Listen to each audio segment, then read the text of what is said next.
this is the chicken hut with my Fiomis staying in here. We go one breed at a time for breeding in this coop. And lately our guinea fowls have been attacking our Fiomis. So this would be the front entrance.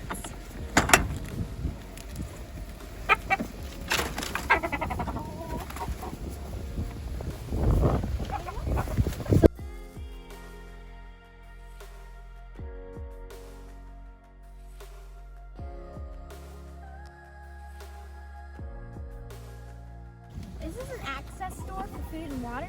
Also the side door, and you can open up. This is a handmade handle from Papa. And you can come in here and access there's a ramp and access the food and the water. Without having to go through the tiny automatic door over there.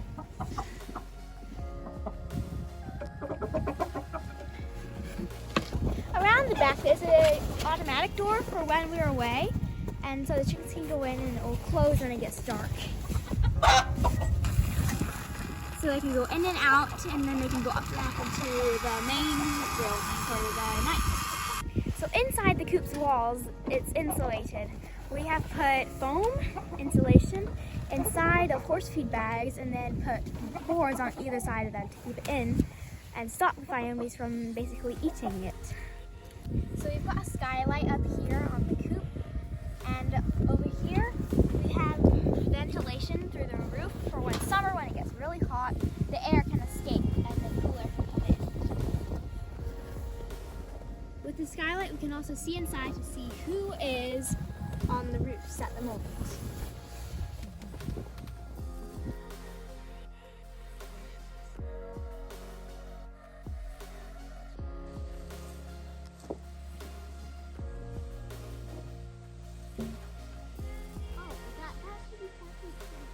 Yeah. Right there.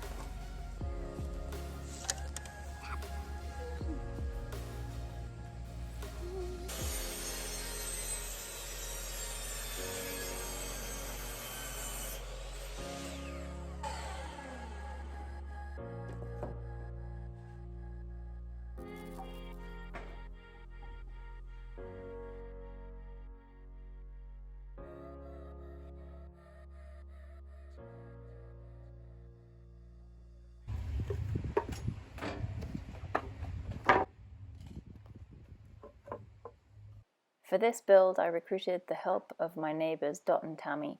Both these horse girls, who pretty much do everything around their farm, have been mentoring me in all things DIY.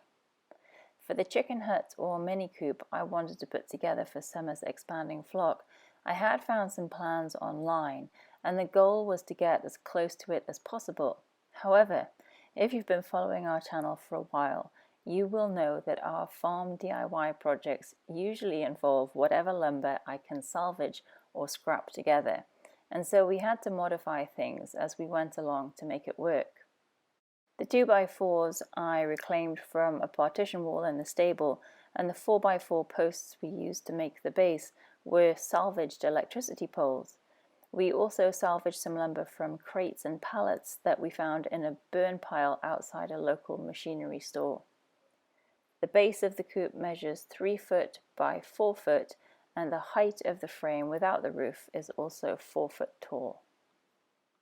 The aim of the first day of the build was to get the frame put together with the rafters. I had wanted some good space inside the roof to accommodate the roosting bars, so I cut the rafters at 51 degrees, which is the angle where they sit on top of the coop walls.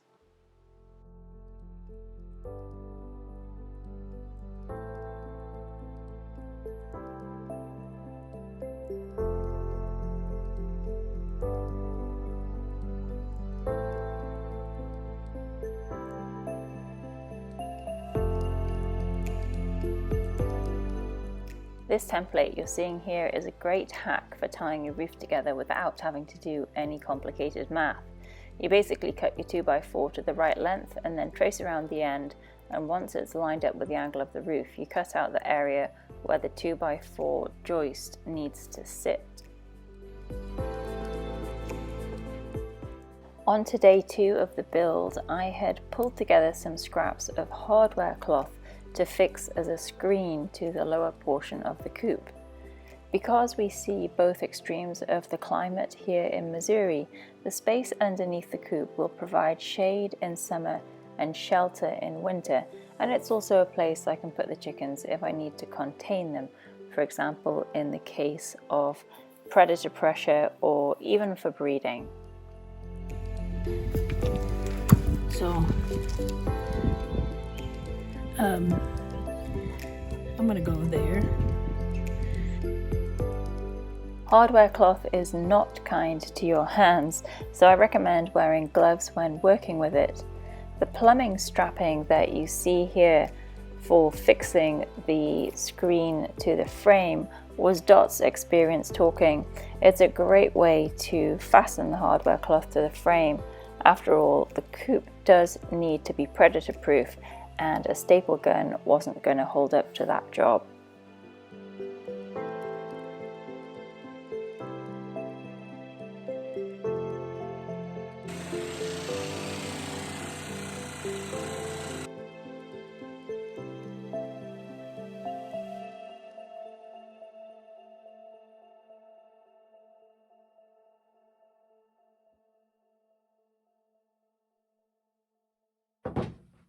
Now, so a couple things you're going to look at, Summer. What are you going to look at?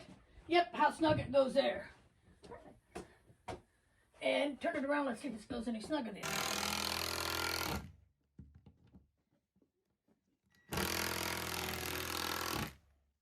Between homework and school, I try to involve Summer as much as possible on farm projects. She is already quite comfortable using a driver and a drill, and it's a great way to spend mother and daughter time too.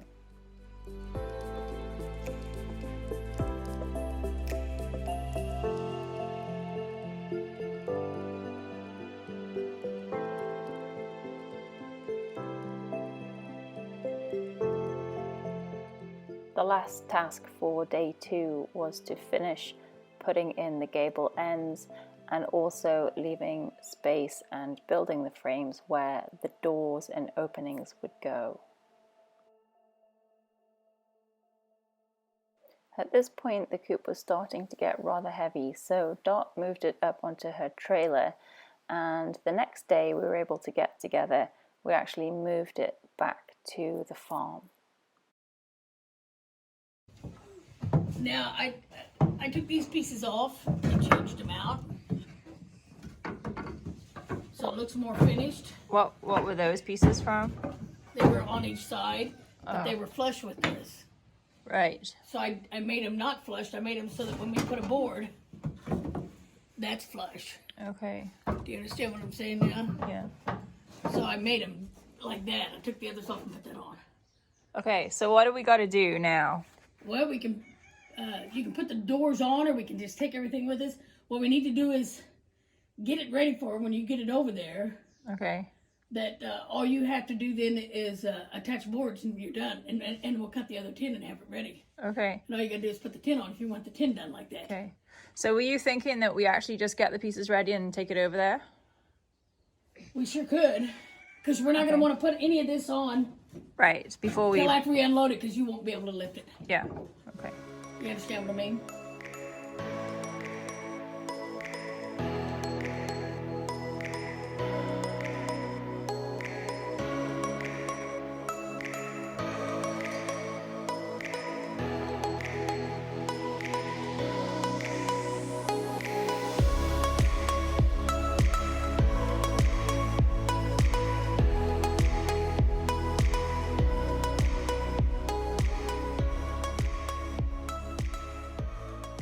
I can't exactly scrape it. So you want about 26 inches long and about 14 inches wide, okay? You might want to do it on the floor. What do you think?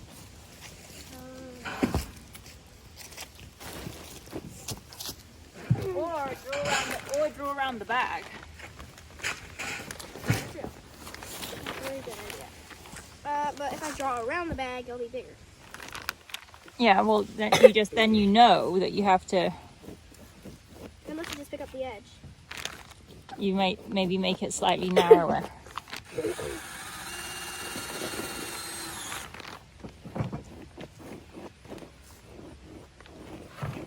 Okay. That should slip in here. Have a look. I think you've made it far too narrow.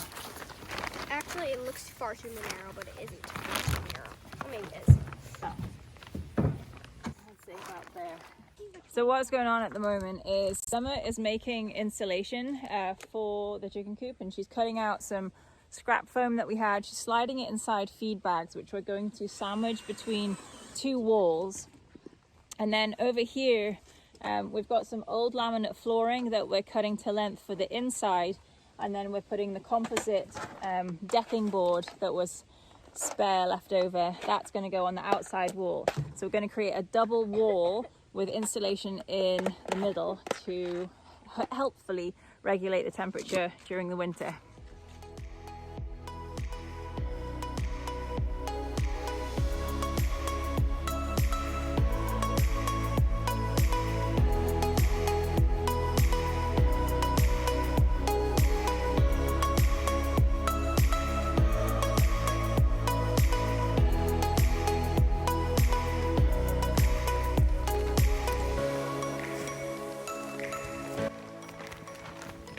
It has to go up the other way, so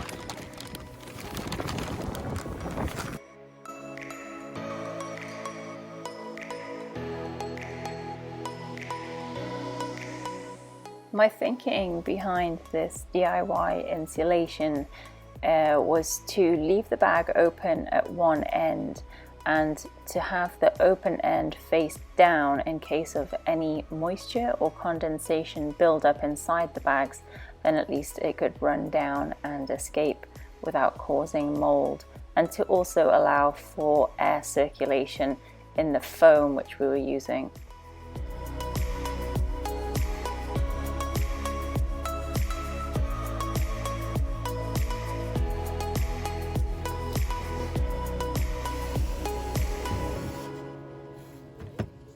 I mean, it's looking pretty smart for a chicken coop.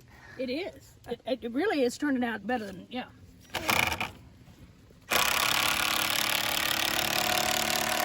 The blue screen egg. Say that again.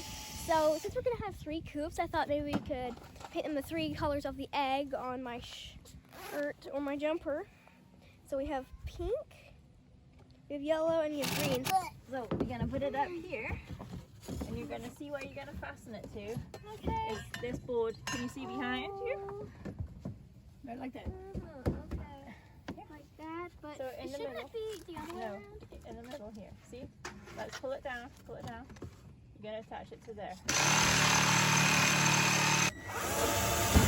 As I stop, you don't need to go into the wood. Okay, do I back out? Yeah. That's it. All the way to the other 1 side. second. There we go.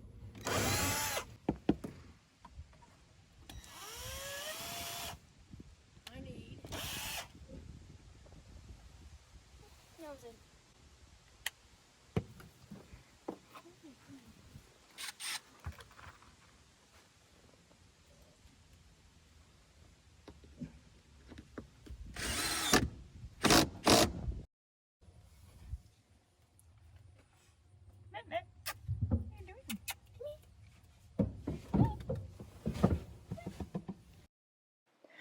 After the laminate floor paneling had gone on the inside and the deck board cladding on the outside, the next job was to complete the tin on the roof.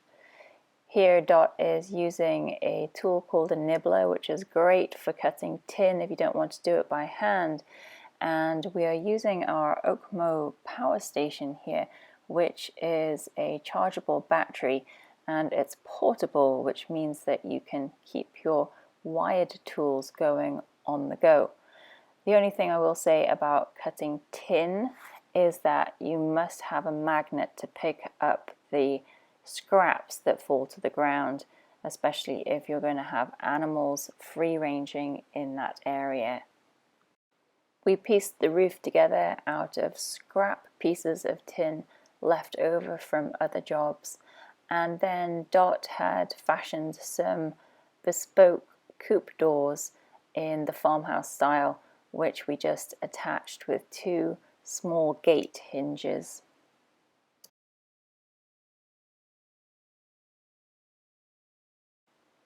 The last part of the roof to install was the ridge cap, and of course we didn't have a ridge cap, and so Dot showed me how you could make one.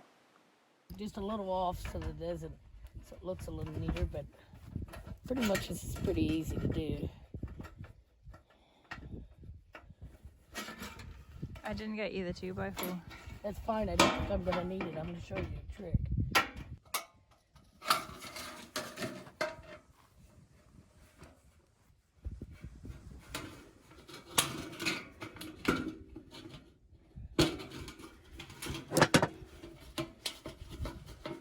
And sometimes I use a 2x4. I'll stick a 2x4 in there and pound against it, but then you'll still have your pound marks. So avoid getting pound marks. I stick my crescent wrench.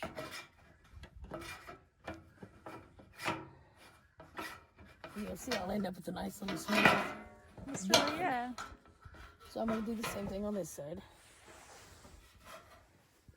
And you want to work it evenly so it doesn't get a bind in it or kink. And then after you get it so far, you can really just take and, so there's your cap. And it looks pretty smooth and neat, you know. And then when I get done, I'll put a screw in that, into the wood to hold it in place. Whatever you want to do. So this here is a hack for how to turn spare trim that's meant for the corner of a building into a ridge cap for a chicken coop.